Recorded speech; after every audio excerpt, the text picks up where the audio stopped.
Elle est en tête! 13 minutes 37. Elle roule contre la montre et contre elle-même. Ce matin, les cyclistes du Tour de l'Abitibi féminin se sont élancés sur la 4e étape, le contre-la-montre individuel, une épreuve de 9,3 km, souvent décisive. La gagnante de cette étape est la Norvégienne Oda Gissinger. I had an idea that I could win, but not such huge win as I did.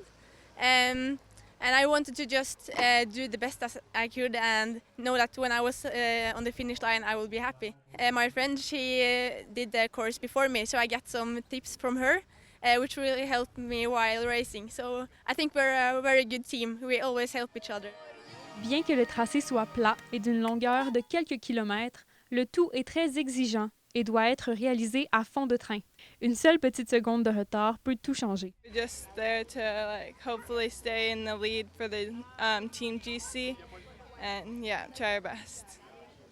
Yeah, my legs have been quite iffy the past couple days, so I was just happy that, the team was doing well, and I didn't really expect fully to get on the podium, but I'm happy with how the team has played this weekend and how the results were today, so.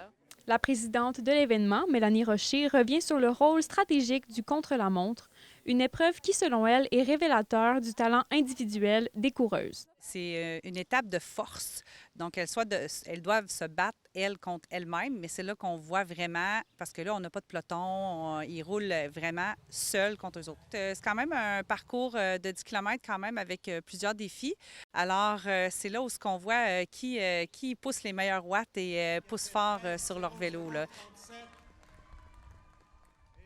L'épreuve du contre-la-montre vient conclure la toute première édition du Tour de l'Abitibi féminin. Ce soir, hommes et femmes des différentes équipes participantes reprendront le départ, mais cette fois-ci pour un sprint. Élise Tessier, RNC Nouvelles, Val-d'Or.